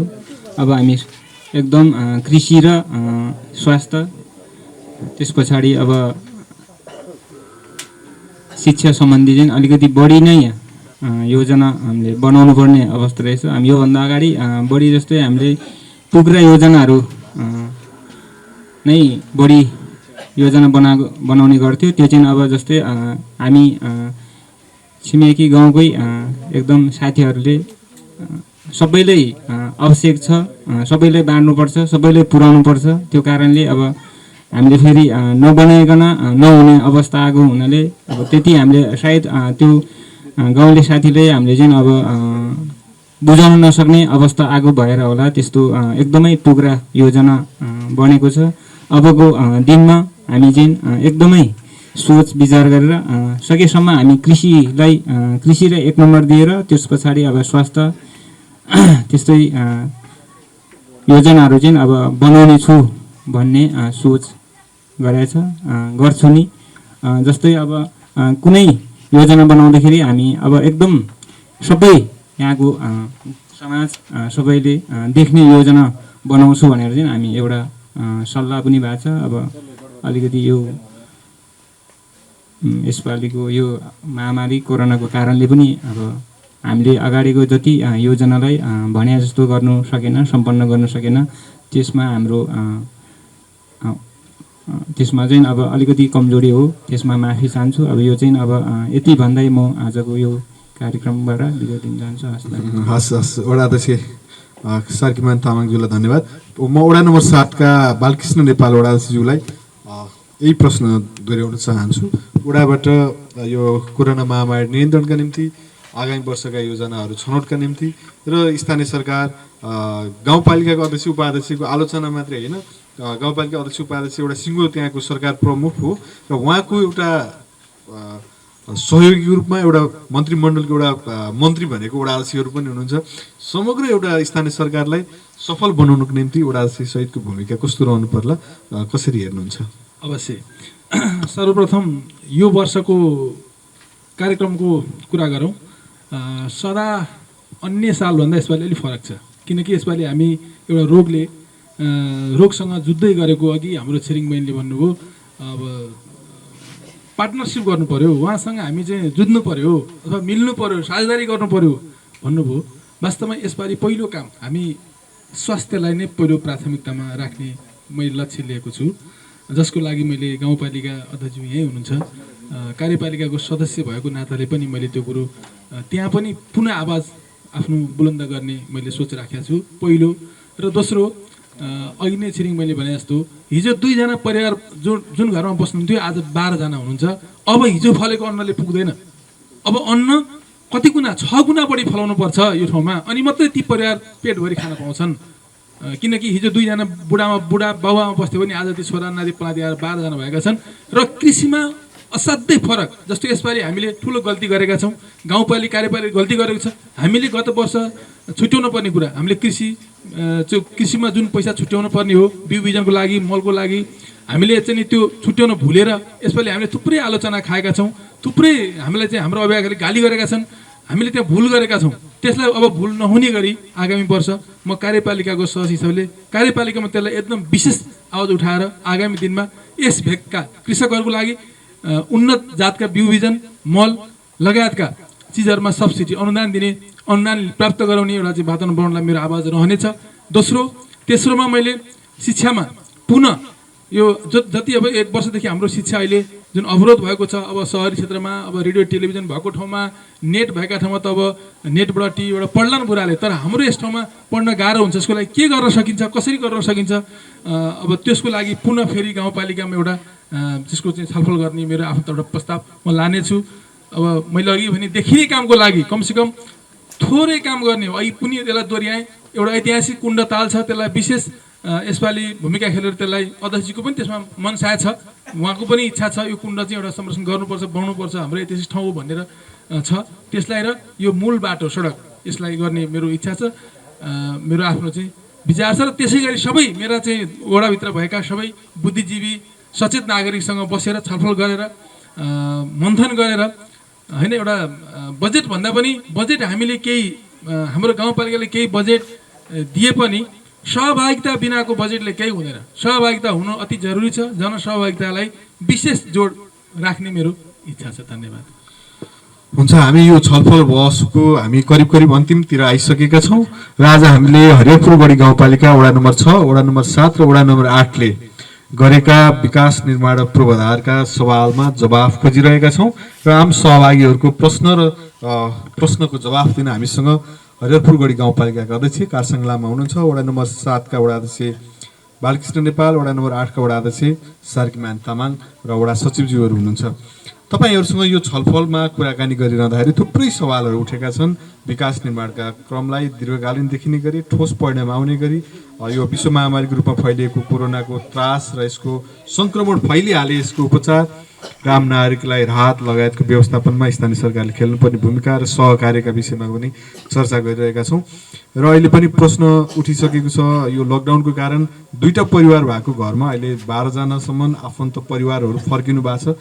जो सहरमा रोजगारको सिलसिलामा हुनुहुन्थ्यो, काम विशेषले हुनुहुन्थ्यो, आज बाध्यतावश गाउँ फर्कनु भएको छ। गाउँका बाँझा जमिनहरूलाई सदुपयोग गर्नुपर्ने अवस्था आएको छ, त्यसबाट उत्पादन बढाएर चाहिँ आत्मनिर्भर बन्नुपर्ने अवस्था आएको छ। सचेत भएर चाहिँ स्वास्थ्यमा ध्यान दिनुपर्ने अवस्था छ। यो विश्व महामारीको रूपमा फैलेको कोरोनाको अहिलेसम्म औषधि उपचारको व्यवस्थापन हुन सकेको छैन। यसकारण पनि सामाजिक दूरी कायम गर्ने र सचेत रहनु नै यसबाट बच्ने उत्तम उपाय हो।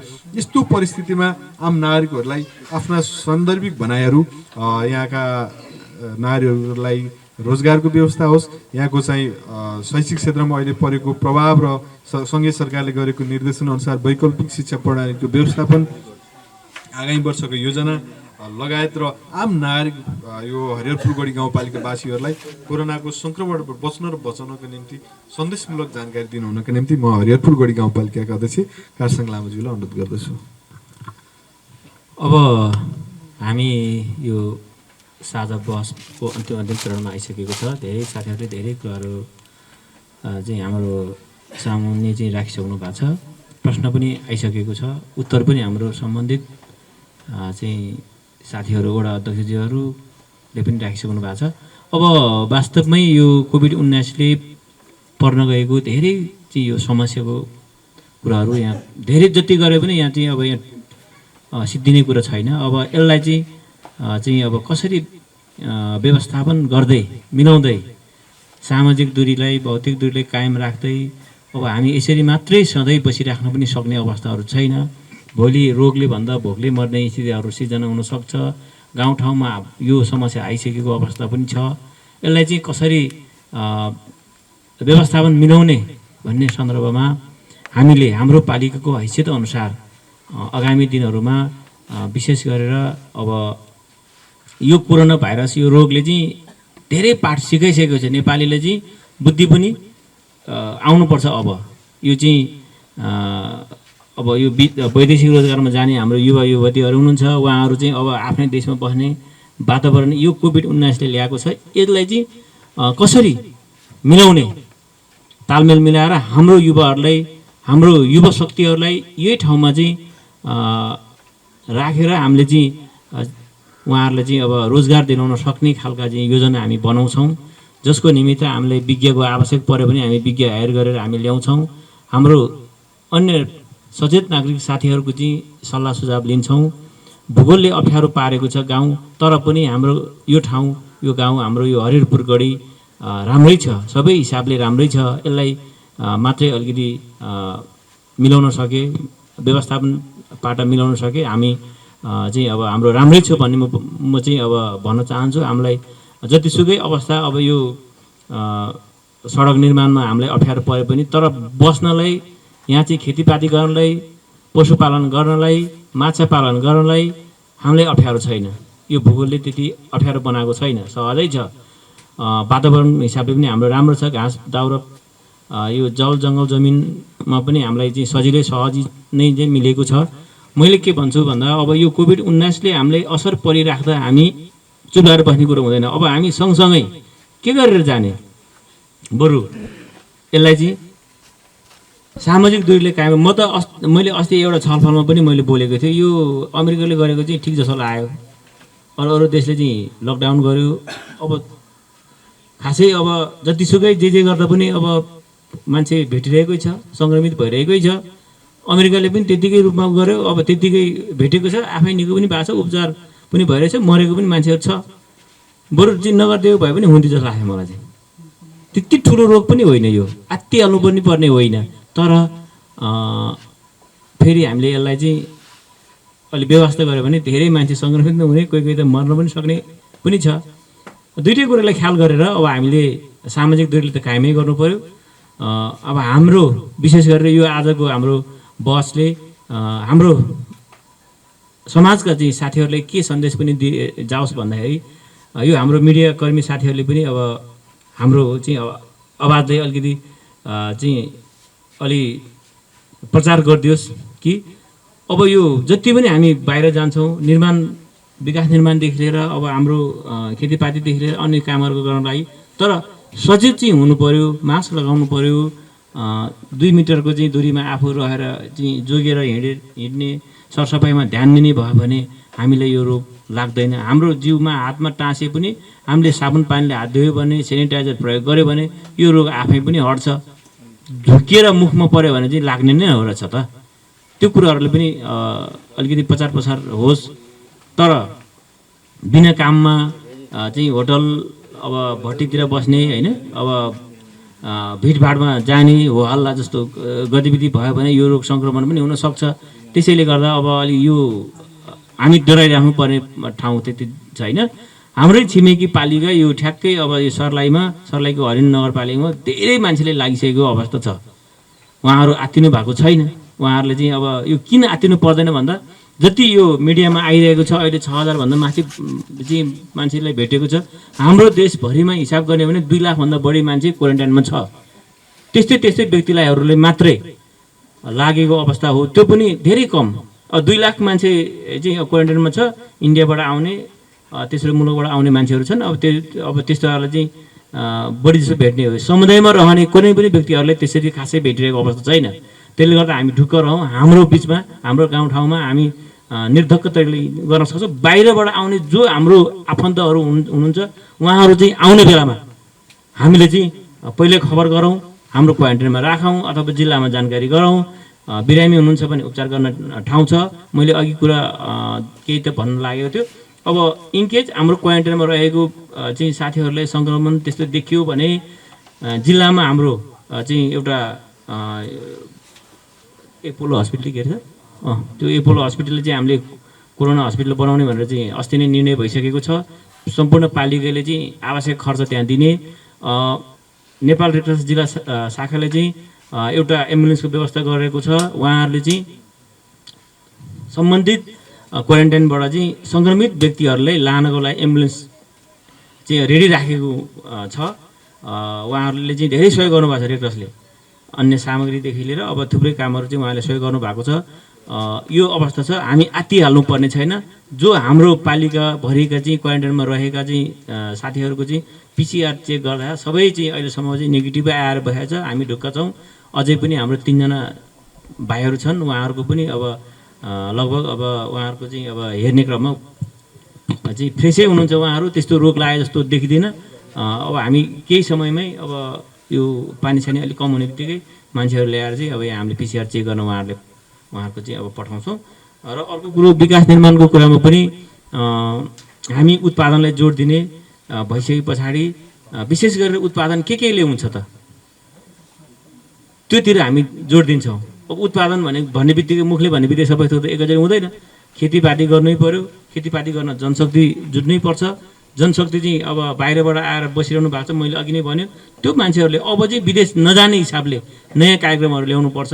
जस्तै अब गाई बाख्रा भैँसी पाल्ने जति पनि ठाउँ छ, माछा पाल्ने ठाउँ छ चाहिँ अब युवाहरू समूह मिलेर कार्यक्रम गरेर अब जस्तै अब यसपालि यहाँ कृषिको एउटा 2-3वटा कार्यक्रम थियो। यो बगरमा यो खेती गर्ने यो के भन्छ त्यो अलुवा खेती सुटुनेको कुरा थियो। त्यसको तालिम गराएर त्यसको बजार खोजेर यो चाहिँ हाम्रो अब छिमेकी पालिका यो गुलन्जरतिर रहेछ।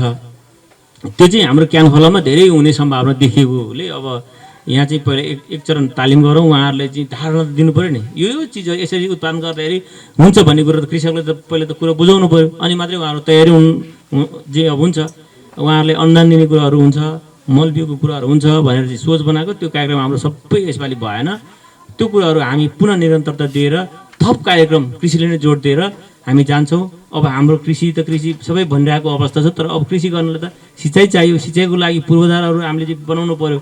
कृषिको चाहिँ अब त्यो पूर्वाधार अब सिँचाइ त्यहाँ लाग्ने अब गरा सुधारको कुराहरू आउला, सबै चिजहरू आउला होइन। त्यो कुराहरू चाहिँ हामीले अलि विशेष ध्यान दिएर हामी जान्छौँ। अब यही कुराहरू छ। अब जनताहरूले राखेको सोच अपेक्षा पनि धेरै छन्। खालि यो बाटो बनाउने दुईवटा घर भए पनि त्यहाँ पनि बाटो पुर्याउनु पर्ने त्यस्तो समस्याहरू अब नभएको होइन, छन्, तर त्यसलाई चाहिँ अब कम गर्ने। अब घरै पछि बाटो लगेर त साध्य पनि रहन्छ। बरु बस्ती एक ठाउँमा बसौँ। त्यो सहरी त्यो बस्ती विकासको लागि बरु एउटा धारणा ल्याउनुपर्छ होइन। मिलेर एक ठाउँमा घर बनाउने सबैजनालाई, त्यहाँ धारा बाटो स्कुल सबै मिलाउने, घर चाहिँ छरेर चाहिँ नबनाउने चाहिँ खालको चाहिँ अब हामीले सोच बनाउनुपर्छ। अब मानौ यही पान्तलीको कुरा गरौँ, पान्तलीमा धेरै चाहिँ अब घरहरू बनाउन सक्छ, तर यो उन्नत के अरे कृषिमा अलिकति योग्य जमिन पनि छ, तर पनि बस्ती बस्न पनि सही ठाउँ छ। यहाँ चाहिँ जग्गा किनेर चाहिँ घर बनाउने खेतीपाती गर्न त हामी पुगिहाल्छौँ नि ठाउँमा। त्यसरी पनि सोच बनाउनु पर्ने स्थिति हुनसक्छ।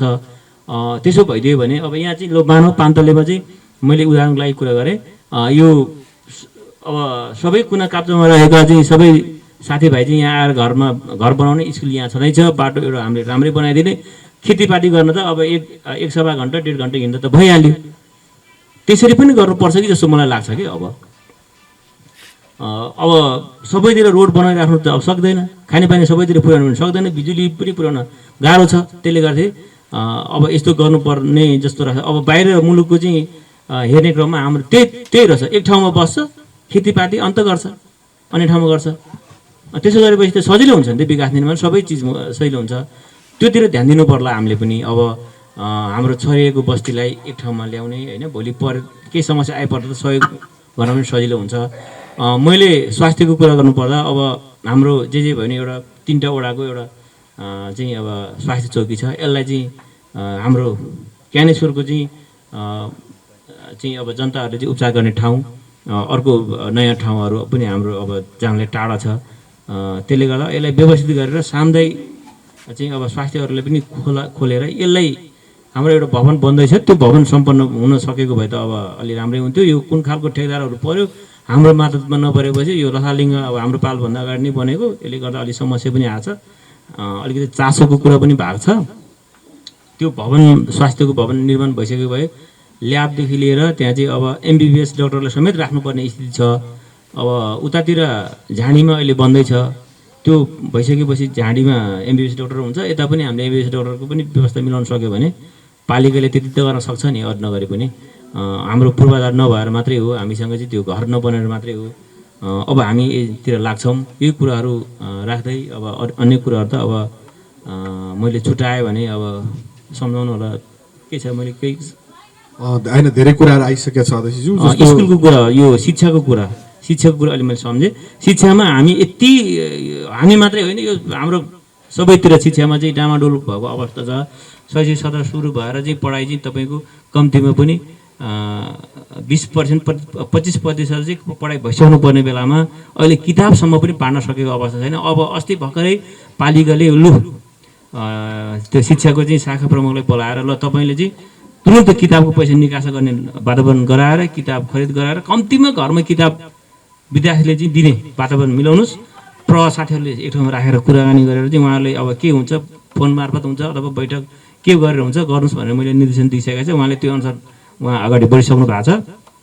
अब अन्य अब पालिकाहरूले चाहिँ यो विभिन्न अब रेडियो अन्यबाट चाहिँ गर्ने कुरा छ। अब हाम्रो त्यो पनि सोच बनाइरहेको अवस्था छ। तर अलिकति भूगोलले साथ नदिएर अब कतिवटा रेडियोले चाहिँ बजाउन लाउने हेर्नु न। अब ज्ञानेश्वर साइडमा अर्कै रेडियो बज्छ, उता अर्कै बज्छ, सिन्धुलीको हाम्रो रेडियो बज्दैन यहाँ। त्यसले गर्दा पनि अब समस्या छ। मिडियाहरू मार्फत चाहिँ अब मलाई पनि सोध्दै थियो के गर्दै हुनुहुन्छ भनेर। अब हामीले सक्दो प्रयास गरिरहेछ, हामी गर्छौँ अब चाँडै भनेर चाहिँ मैले उहाँहरूलाई उत्तर पनि दिएँ। यही छ अब शिक्षामा। र अन्य विकास निर्माणको चरणमा अब हामी अब नयाँ बजेटको लागि तयारी अवस्थामा छ। हामीले 10 गते हाम्रो बजेटको चाहिँ ओपन गर्छौँ, समापन हामीले असारभरिमा गर्छौँ। अब सुरु चाहिँ हाम्रो 10 गते हुन्छ लगभग। अब अलिक अगाडि भ्याइयो भने 9 गते पनि हामी गर्न सक्छौँ सुरु चाहिँ। अब लास्ट यो महिनाभरि नै जान्छ होला। अब माथि प्रदेश सरकारले पनि ल्याइसकेको अवस्था छ, उहाँहरूको बजेटले पनि ध्यानमा राखेर हामी जान्छौँ। जस्तो 10 गते चाहिँ पालिकाको बैठक बसेर आगामी आर्थिक वर्षको लागि बजेट ल्याउँछ भनेर जानकारी गराउनु भएको छ। यो वडाबाट आउने जुन योजना छनौटको प्रक्रिया त यो वर्ष पक्कै पनि अवरुद्ध भएको छ यो लकडाउनको कारणले गर्दा। जुन बस्तीबाट छनौट गर्ने प्रक्रियाहरू थिए योलाई कसरी ल्याउनुपर्छ र अहिले 3 नम्बर वडाका 3टा वडाका नागरिकहरू पनि हुनुहुन्छ, वडाजीहरू हुनुहुन्छ, उहाँहरूलाई चाहिँ कस्तो निर्देशन दिनुहुन्छ योजना? अस्ति हाम्रो कार्यपालिकाको बैठक थियो। यताबाट 8को अध्यक्ष मात्रै जान सक्नुभयो, 6 र चाहिँ 7को अध्यक्ष पुग्नु भएन र अन्य कार्यपालिका सदस्य यहीँ हुनुहुन्छ उहाँ पनि पुग्नु भएन। हामीले चाहिँ स्पष्ट निर्देशन दिइसकेका छ। हामीले 5 देखि 8 गते भित्रमा आफ्नो वडामा चाहिँ योजनाको एउटा प्रस्तावहरू चाहिँ लिएर आउनुहोस्। अनि 9 गते 8 देखि 10 गते भित्रमा हामीले चाहिँ कार्यक्रम पेस गर्नुपर्नेछ। हाम्रो नेतृत्व कार्यक्रम पनि अब 10 गते गर्नै पर्छ, कुनै हालले त्योभन्दा पछि 11 गते गर्छु भनेर मिल्दो रहन्छ। त्यो छ भनेर भनेको मैले 7को अध्यक्षसँग फोन सम्पर्क ठ्याप्पै नभएर आज भेटिहाल्यो। उहाँसँग म अब केही पछाडि सल्लाह पनि गर्छु। 8को अध्यक्षले थाहा छ, 6को अध्यक्षलाई हिजो मैले भेटेँ। उहाँले चाहिँ कार्यक्रम बनाउँदै हुनुहुन्छ। उहाँहरूको बस्ती स्तरमा पुगेर उहाँहरूले त्यहाँको चाहिँ समस्यालाई चाहिँ अब पहिले आएर छ। अब हामी त्यही अनुसार तयारी अवस्थामै छौँ। पक्कै पनि गाउँपालिका अध्यक्षले धेरै कुराहरू जानकारी गराइसक्नु भएको छ। हरिहरपुर गढी सिन्धुली जिल्लाको 9वटा स्थानीय तहमध्ये एउटा अलि विकासको दृष्टिकोणले पछाडि परेको र भौगोलिक दृष्टिकोणले पनि पछाडि परेको विविधता रहेको क्षेत्र हो। सिन्धुली पश्चिममा रहेको यो हरिहरपुर गढी गाउँपालिका आफूमा धार्मिक पर्यटकीय हिसाबले र जैविक विविधताले सम्पन्न गाउँपालिका भए पनि यहाँको पूर्वाधार विकास निर्माणको चरणमा छ। र हिजोको दिनबाट स्थानीय जनप्रतिनिधि नहुँदाखेरि विकासको निर्माणले गति लिन नसकेको यस गाउँपालिका स्थानीय सरकार जननिर्वाचित प्रतिनिधिहरू आइसकेपछि विकासको चरणमा छ। र मध्य पहाडी लोकमार्गले मदन भण्डारी लोकमार्गले यस क्षेत्रको विकासको लागि कोसे ढुङ्गा नै साबित गरेको छ, विकासको ढुङ्गा पनि खुलाएको छ, सम्भावना पनि बढाएको छ। हामी यो छलफल गरिरहँदाखेरि हरिहरपुर गढी गाउँपालिकाको एउटा ऐतिहासिक पर्यटकीय क्षेत्र रहेको हरिहरपुर गढी, यस क्षेत्रमा रहेको धार्मिक तथा पर्यटकीय क्षेत्रहरू, यो ज्ञानेश्वर क्षेत्रमा रहेको कुण्ड एउटा धार्मिक र ऐतिहासिक पर्यटकीय क्षेत्र हुनसक्छ। यहाँको ऐतिहासिक गुम्बाहरू, यहाँको पर्यटकीय क्षेत्रहरू हुनसक्छ। यहाँको उर्वर कृषि भूमिहरू यहाँको आम्दानीका स्रोतहरू हुन सक्छन्। र तपाईँ सम्पूर्ण जोसिला जाँगर र सिपले भरिपूर्ण यहाँका आम नागरिकहरूको प्रतिबद्धता यो हरिहरपुर गढी गाउँपालिकालाई समृद्ध गाउँपालिका बनाउनको निम्ति महत्त्वपूर्ण योगदान हुनसक्छ। यिनै विषयमा छलफल रहेर हामी केन्द्रित रहेर छलफल गरिरहँदाखेरि यो विद्यमान कोरोना भाइरसको त्रासको बिचमा लकडाउन, पुरै देश लकडाउन भइरहँदाखेरि तपाईँ आफू सचेत रहने र आम नागरिक र परिवारलाई सचेत गराउने तपाईँ हाम्रो पूर्ण दायित्व रहेको छ र भोकले मर्ने अवस्था आउने छैन। यहाँका आम नागरिकको लागि खानको लागि गाउँपालिकाले व्यवस्था गर्नेछ भन्ने प्रतिबद्धता जनाइसक्नु भएको छ गाउँपालिका अध्यक्ष र तपाईँको स्वास्थ्यको क्षेत्रमा गाउँपालिका प्रतिबद्ध छ, चिन्तित छ। आगामी वर्षको योजना स्वास्थ्य क्षेत्रलाई केन्द्रित गरेर र कृषि क्षेत्रलाई जोडेर यहाँको रोजगार गुमाएका श्रमिक वर्गहरू र तपाईँ सम्पूर्ण युवा वर्गका निम्ति रोजगार सहितको कार्यक्रम ल्याउने पनि प्रतिबद्धता जनाइसक्नु भएको छ। सहभागी भइदिनु भयो। म यो छलफल र बहसका लागि आफ्नो महत्त्वपूर्ण समय दिएर उपस्थित भइदिनु भयो। यो बर्सातको समयमा पनि विषम परिस्थितिमा पनि उपस्थित भइदिनु भयो। म हरिहरपुरगढी गाउँपालिकाका अध्यक्ष कारसाङ लामाज्यूलाई हार्दिक धन्यवाद दिन चाहन्छु। धन्यवाद सबैलाई। यसै गरी हरिहरपुरगढी गाउँपालिका वडा नम्बर 8 का वडा अध्यक्ष सार्कीमान तामाङज्यूलाई पनि समय र सम्वादलाई धन्यवाद भन्न चाहन्छु। यसै गरी वडा नम्बर 7 का वडा अध्यक्ष बालकृष्ण नेपाल, वडा नम्बर 6 का वडा अध्यक्ष उपस्थित हुन सक्नु भएन, तर उहाँको वडामा उठेका सवाल र जवाफका निम्ति वडा सचिव राकेश बैठा, गाउँपालिका अध्यक्ष स्वयं आफूले पनि धेरै कुराहरू जानकारी गराइसक्नु भएको छ। वडा नम्बर 8 का वडा सचिव राजु कुमार उप्रेती, वडा नम्बर 7 का वडा सचिव प्रेम बा राय छेत्री, वडा नम्बर 6 का कम्प्युटर अपरेटर धनबहादुर मोक्तान र हरिहरपुरगढी गाउँपालिका वडा नम्बर 8 नेपाल रेड क्रस उपशाखाका सभापति छिरिङ लामा, जो यहाँको चाहिँ नयाँ गाउँ बनाऊ अभियानको अभियन्ता पनि हुनुहुन्छ, उहाँ लगायत सम्पूर्ण उपस्थितहरूलाई हार्दिक धन्यवाद व्यक्त गर्दै यो कार्यक्रम यहीँ समापन भएको जानकारी गराउन चाहन्छु र यो कार्यक्रमबाट हामी सबै बिदा माग्दछौँ। हस्त, नमस्कार।